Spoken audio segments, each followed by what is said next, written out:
I found out that this vehicle makes 655 horsepower, goes 0 to 60 in 2.5 seconds, and is not made in Modena, Italy. That seems like engineering flex.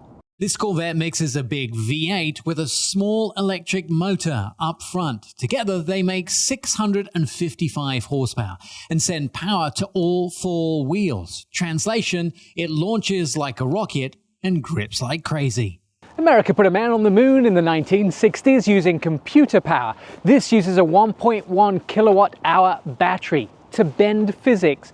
Progress is measurable. That small electric battery gives instant electric boost when you hit the gas. It also helps the car grip the road better. Think of it as a quick burst of extra muscle exactly when you need it. Did you know the American highway system is 148,000 miles long? This vehicle reaches 183 miles an hour because when we get on that highway system, we like to get places quickly. Top speed 183 miles an hour. The electric motor pulls the front wheels while the engine powers the rear. No drive shaft needed, just instant grip and fast takeoffs. The Hoover Dam channels water into power. This channels a mid-engine 655 horsepower into 345 millimeter rear tires. This is its own kind of infrastructure.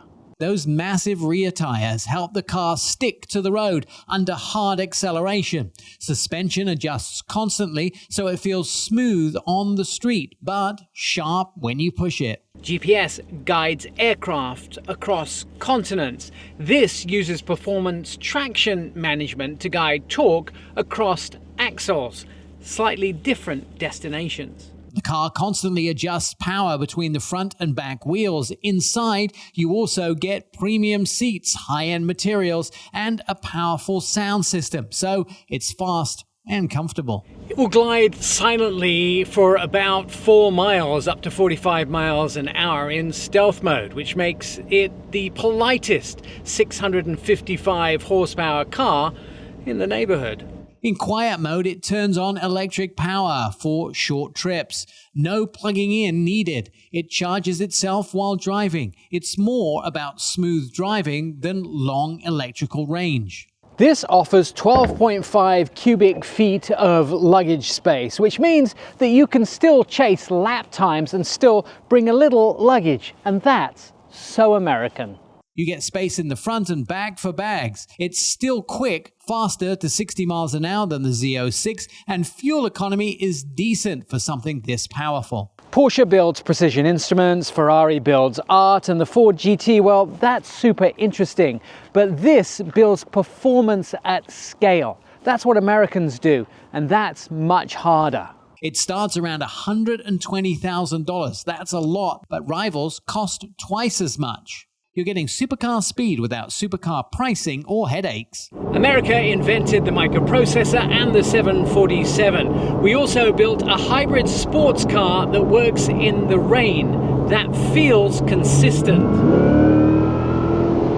Built in Kentucky, it keeps a balanced feel even with electric motors up front. Big brakes mean it can stop hard again and again without fading.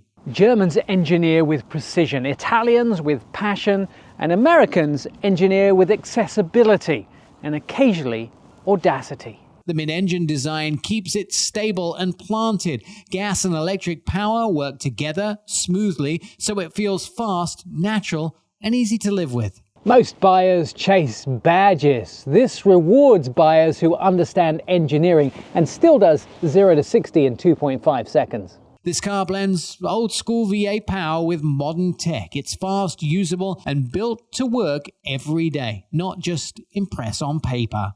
From the moon landings to those interstate roads to a hybrid supercar that has 655 horsepower. We do scale rather well. I'm Nik Miles, and I love my job.